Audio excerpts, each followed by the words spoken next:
je vais lire notre grand verset biblique. C'est l'un des plus grands de la Bible, ou bien une série de versets qui constitue vraiment la clé de l'Église et la mission de l'Église sur la terre. Matthieu 28, à partir du verset 19, dit ceci. À partir du verset 18, je prends à partir du verset 18. Jésus s'approche, s'étant approché, leur parla ainsi. Tout pouvoir m'a été donné dans le ciel et sur la terre. Allez, faites de toutes les nations des disciples, les baptisant au nom du Père, du Fils et du Saint-Esprit. Et enseignez-les à observer tout ce que je vous ai prescrit. Et voici, je suis avec vous tous les jours jusqu'à la fin du monde. Et moi, j'ai appelé ça le cœur de Dieu, le battement du cœur de Dieu, la raison pour laquelle j'ai été sauvé, la raison pour laquelle je suis venu sur la terre, la raison pour laquelle le Seigneur m'a appelé, m'a amené, m'a lavé, m'a purifié. C'est pour devenir un gagneur d'âme. C'est pour devenir un gagneur d'âme. Bien-aimés, tout au long de l'année, nous investissons. Nous investissons selon les moyens que Dieu nous accorde à gagner, que ce soit par des campagnes d'évangélisation ou bien par des prédications individuelles ou bien par les porte-à-porte ou bien par les prédications dans des marchés ou bien par des prédications dans des radios ou dans des villages. Nous investissons à amener les uns et les autres à comprendre, à être sauvés par le Seigneur Jésus-Christ. Alléluia, gloire à Dieu. Et je me suis dit une chose, que moi, je serai l'organisateur des fêtes au ciel. Amen. L'organisateur des fêtes au ciel, parce qu'on dit, il y a une très grande joie, il y a une grande joie au ciel lorsqu'une personne s'est repentie, n'est-ce pas? Il y a une joie au ciel. Alors, moi, je me suis donné pour défi de faire danser Dieu tout le temps. De faire qu'il y ait la joie au ciel tout le temps. Amen. De faire qu'il y ait la fête au ciel tout le temps. Pour que Dieu soit toujours en train d'être content, en train d'être content, en train d'être content. Alléluia. Gloire à Dieu. Alors, ceux qui sont des enfants de Dieu, nous devons comprendre, bien aimé, qu'il y a une très grande bénédiction dans le salut des âmes. Il y a une très grande bénédiction dans le salut des âmes. Nous devons nous investir pour qu'une âme soit sauvée. Et l'investissement qu'on peut mettre dans l'œuvre de Dieu, ça veut dire que ça ne peut pas se calculer. Alléluia. Ça ne peut pas se calculer. À un certain moment, on a trop investi, on a trop investi. Bien, j'ai déjà trop voyagé. Je me suis déjà tellement donné, maintenant, je peux me reposer. Gloire à Dieu.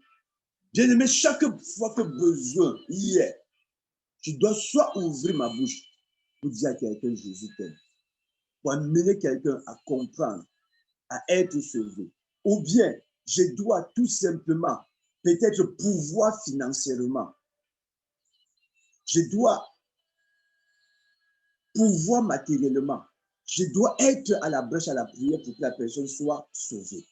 Alléluia. Nous sommes une équipe bien-aimée.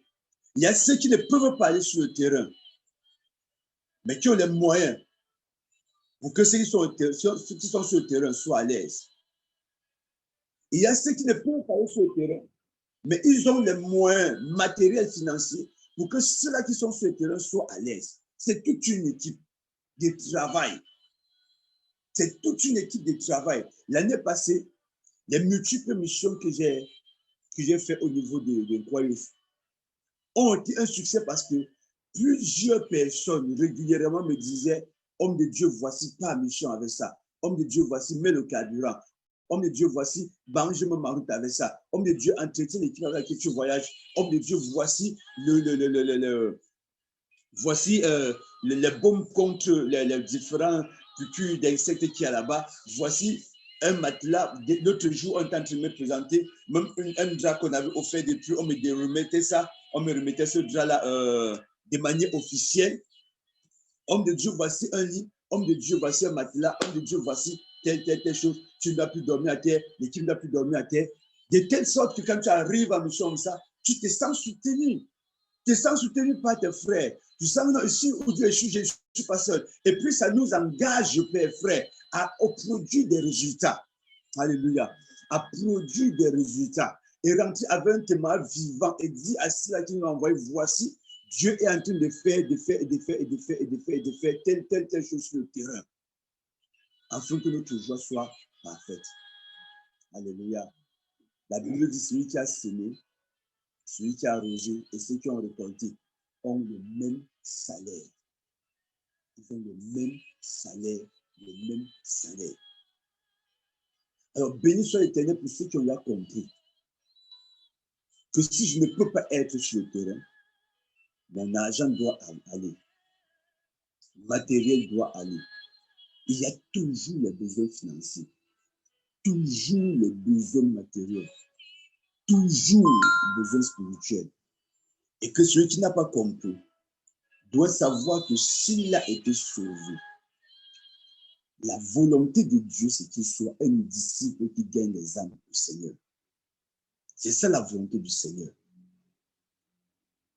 Et dans le aller et faire une nation des disciples, il y a la provision, il y a le salaire à l'intérieur. Amen. Il y a le salaire à l'intérieur. Frère, moi qui je parle, le pasteur Jean-Jacques est là et tous ceux qui sont ici, ils savent que lorsqu'il s'agit de gagner une âme, financièrement, nous, en tant que pasteur, on s'investit. Parfois, on s'investit même au-delà. C'est au-delà de nos capacités financières. On s'investit matériellement. On s'investit de manière, c'est-à-dire que de manière profonde pour amener une âme au Seigneur. Parfois, même pour ouvrir le cœur d'une personne, pour que cette personne écoute l'évangile, il faut t'investir financièrement, matériellement dans la vie de la personne. Il y a plusieurs cas comme ça là. Je me rappelle, j'allais me coiffer chez un bien-aimé. Là-bas, parmi ces coiffeuses, il y avait une qu'on n'approchait même pas de l'évangile. D'ailleurs, tu lui parles de l'évangile, elle te dit, non, elle a fait l'église, elle a fait l'église, elle a fait l'église. Alors, ce frère m'avait dit que celle-ci-là, elle ne peut pas, elle n'a jamais voulu même qu'on lui parle du Seigneur. Elle est toujours en train de discuter. J'ai dit, il n'y a pas de problème. Un jour, Dieu va ouvrir une porte. Je vais entrer par là et je vais lui prêcher l'évangile. Alors, pendant que j'y allais, un jour, je suis arrivé au matin, elle était triste. Trop triste. J'ai demandé qu'est-ce qui ne va pas. On m'a dit, elle vient de perdre son petit frère. On m'a dit qu'elle a perdu son petit frère. Alors, je me suis approché d'elle, je lui ai dit, oh, je viens d'apprendre que c'est ton petit frère, vraiment, c'est quelque chose de pas bien. C'est quelque chose de pas bien, vraiment, sois forte, tiens le coup, ne te laisse pas battre. On a un peu causé. Après, je lui ai dit, voici comment on va plus se revoir. Il y avait un argent dans la poche, je lui ai dit que bon, voici ma contribution. Tu pars au deux, et puis ça peut te permettre d'acheter quelque chose et donner à ceux qui vont venir te soutenir. Depuis le jour, la bien-aimée, il faut entendre l'évangile. Et puis, ça soit dit, pasteur, parle-moi de Dieu. Le déclic était financier. Alors, si je disais que mon alliance là, j'ai tel projet avec, en sortant à la maison, je ne savais pas que non, voici, ça va aller pour telle chose. Mais puisque j'étais aux aguets comme à l'affût, comme un prédateur, il faut absolument toucher son cœur. Quand l'occasion s'est présentée, il fallait investir financièrement. Alors là, mon argent ne m'appartient pas. C'est l'argent du Seigneur. Et depuis le jour-là, elle a commencé à entendre l'évangile. Entendre l'évangile. Avant qu'on ne se sépare, elle n'avait pas cru au Seigneur Jésus-Christ. Mais ça soit quand même. Et entendre sans être en train de parler des églises qui font, les pasteurs qui détruisent les gens, les pasteurs qui ont détruit les gens et autres. Elle était déjà accessible. Alors, j'ai commencé cette œuvre-là, sûrement quelqu'un va la poursuivre. Alléluia. Gloire à Dieu. Sûrement quelqu'un va la poursuivre. Je ne vais jamais oublier. On était en Kouaban un jour, bien aimé. On était en Kouaban. Et un besoin était en train de se signaler. Je fais comme ça. Dieu savait que dans la soirée, on devait couper la lumière. Il devait y avoir une grosse coupure de lumière et la campagne d'évangélisation devait prendre un coup. En journée, je ne sais pas de quelle heure, peut-être tout le matin comme ça. Quelqu'un a donné 600 000. C'était l'argent pour le terrain. Je crois quelque chose comme ça là. Quelqu'un avait, parce que Jean avait un repas de terrain ici à Titi Garage et quelqu'un lui a acheté ce repas de terrain. La personne, ça non, on me dit. Encore merci longtemps pour moi. Et la personne alors est venue lui donner l'argent ce matin-là. À peine l'argent a touché sa main, que le Seigneur lui a dit, achète un groupe d'électrogène avec ça. Parce qu'on va couper la lumière. Alléluia. Bien aimé, nous savons que Dieu est tout puissant, n'est-ce pas? Dieu peut faire telle sorte que, bon, voici mon œuvre à tel endroit. On ne coupe pas la lumière. Il est capable de faire ça. Il est capable d'arrêter. Il est capable de faire de telle sorte que on coupe la lumière partout, mais qu'il y ait la lumière là-bas. Il est capable même que si on a coupé la lumière, que la lune éclaire tellement fort qu'on soit en train de prêcher l'évangile. Mais Dieu a dit, achète un groupe électrogène. Bien aimé, quand le Seigneur te parle, il n'y a pas de négociation. Parfois, il y a vu les gens dire que non, vraiment, Seigneur, tu ne vois pas que tu ne vois pas. Quand le Seigneur t'a dit, il n'est pas bête, ce n'est pas un enfant. Ce n'est pas quelqu'un qui, c'est même pas personne qui, c'est même pas un fou. C'est même pas quelqu'un qui ne raisonne pas. Il a réfléchi. Il a compris que c'est ton argent qui empoche là, qui doit faire la soirée-ci. Je n'ai pas une autre façon de faire. C'est ton argent qui est en poche, qui doit faire l'affaire-ci. C'est à toi de comprendre que Dieu est en train de faire une alliance avec moi, qui peut me bénir dans le court, long et le moyen terme. Amen. Dieu est en train de faire une alliance avec moi. C'est pourquoi, frère, je suis content chaque fois que Dieu me donne un ordre.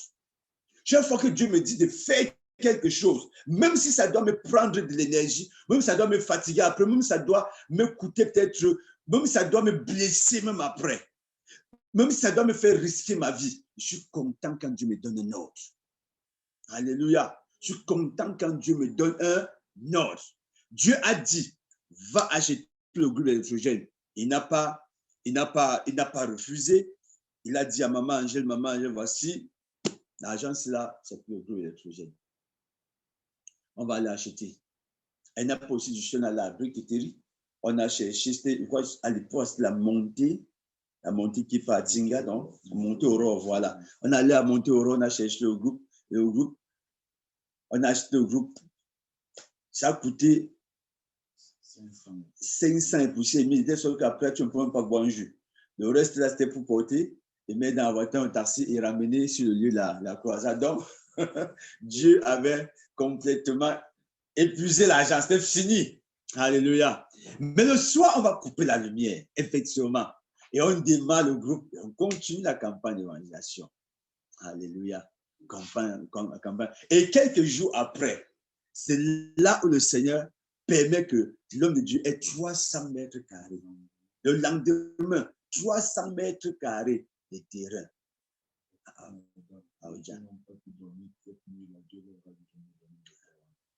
Ils n'ont pas dormi cette nuit.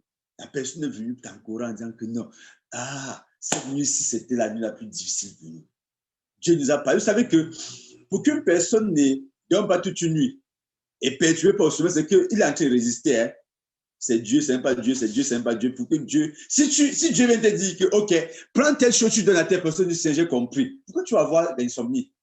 Il n'y a pas d'insomnie. Dieu va partir et puis tu vas, le matin, tu vas te lever, tu vas dire que bon, voici, Dieu m'a donné un ordre, j'obéis. Mais celui qui te dit que je n'ai pas dormi toute la nuit à cause de toi, c'est que la personne résistait que non, ici, là, je ne peux pas. Je crois que, Seigneur, tu ne penses pas que même mon agent qui en banque peut retirer ça. Je n'ai pas à tel endroit acheter un terrain pour lui donner ou bien parce qu'il y a tellement, frère, nous connaissons. Même moi-même, il m'est arrivé plusieurs fois à négocier avec le Seigneur, à négocier. Je me souviens, un jour, j'étais malade. on était loin à presque quelques kilomètres du village du président. Et j'étais malade. C'était en 1998. C'était la forêt. Il n'y avait pas un hôpital là-bas. Le vendeur de remèdes passait une fois par semaine. Et j'étais malade. Très malade même. Alors, le soir, je suis assis, camouflé dans la couverture, le pull et toute autre chose. Et puis, j'étais couvert. Les frères étaient en train de faire des commentaires, comment la journée d'évangélisation a été. Ils étaient en train de rendre compte. Et puis, j'entends une voix me dire, j'aimerais, tu veux être guéri? Je dis, oui, Seigneur. En tant qu'enlève le drap sur toi. Bon, l'autre là, c'est pas facile, c'est pas difficile. J'ai enlevé le drap, donc mes bras étaient quand même dans le pull comme ça. Donc, l'autre homme peut encore gérer. J'entends qu'enlève tes bras dans le pull. J'ai enlevé, j'ai enlevé. Après, j'entends que va te laver. Je dis non, Seigneur, si c'est pour me laver, non. Seigneur, tu vois que ici, il lui a dit, Saint-Père, sur une situation, tu as 1000 solutions pour un truc. Comment tu peux m'imposer de me laver? J'ai dit non, ici, là, je ne descends pas. Tu as traumatisé mon être. J'ai dit ici, je ne peux pas descendre. Bien aimé, voir comment on négocie souvent avec le Seigneur et on passe à côté d'une très grande bénédiction. C'est plus de 20 ans après, quand j'ai amené l'une de mes filles à l'hôpital qui grelottait. Et un médecin a dit, ne la couvrez pas. Laissez-la nue comme ça là. Puis j'ai compris qu'en fait, Dieu avait ce jour-là la solution scientifique pour me guérir. 20 ans après. Et j'ai rendu grâce au Seigneur et je me suis repenti. Alléluia. Donc, il y a des choses, quand tu vois quelqu'un de qui je n'ai pas dormi toute la nuit, j'ai souffert, c'est que la personne était en train de résister. La personne ne s'est pas levée et a obéi. Alléluia, a obéi. Alors, frère, cette campagne qui est en bas et bien d'autres activités évangéliques qui vont suivre, je t'exhorte. Bon, comme il dit frère, peut-être les sœurs ne sont pas considérés. Frères et sœurs, pour cette campagne qui est en bas, je t'exhorte d'être partenaire du Seigneur pour le succès de cette campagne. Nous n'en avons pas de problème. Tellement on a déjà vu de toutes les couleurs sur le terrain. La semaine passée, c'est le serpent qui devait me mordre parce qu'il est passé à 50 cm de moi. Et puis j'ai rencontré l'un de nos voisins là-bas au village et il m'a dit que le serpent a mordu notre voisin. Toujours dans le même secteur parce qu'il y a beaucoup de serpents là-bas. On a vu de toutes les couleurs. On a été mordu par un jour et c'était à Goura que un frère a échappé de justesse à la morsure d'un scorpion. On a vu de toutes les couleurs sur le terrain. Pour nous, ce n'est pas un problème.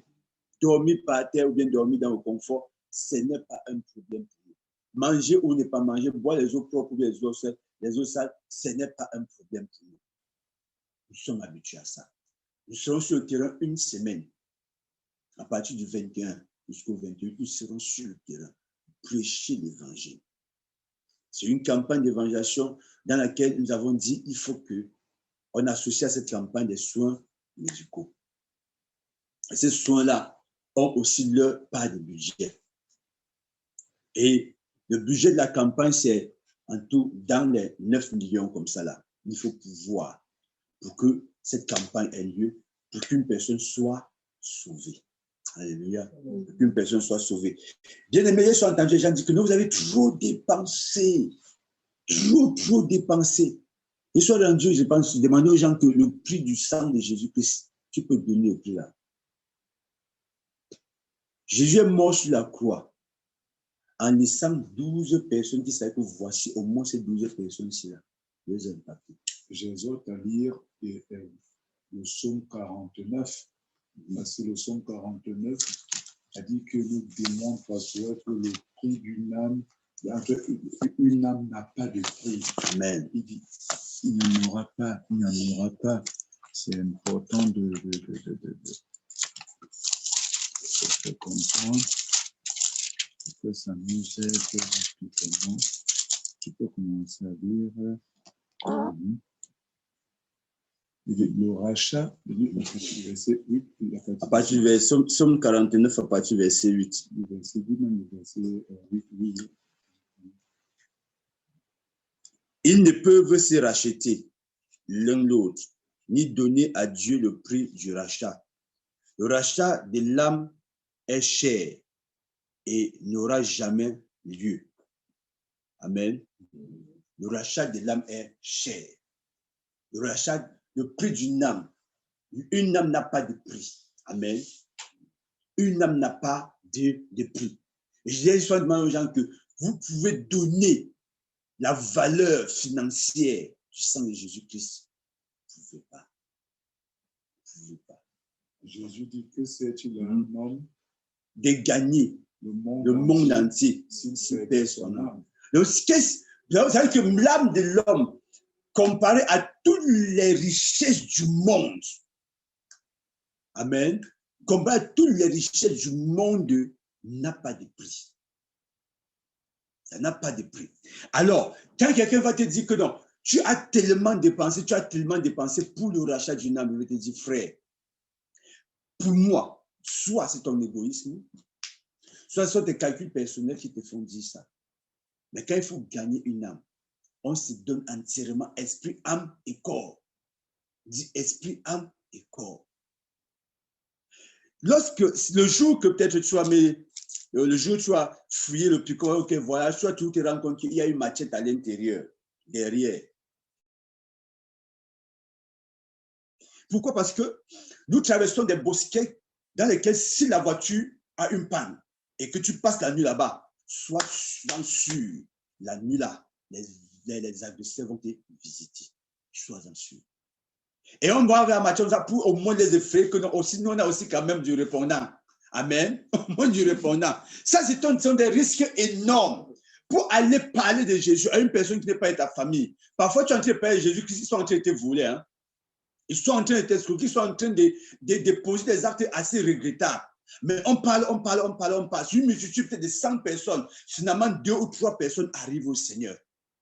Comme cet homme de Dieu qui avait investi, il a investi pour sauver les âmes. Au finish, c'est un enfant qui a cru au Seigneur. Ça l'a tellement découragé.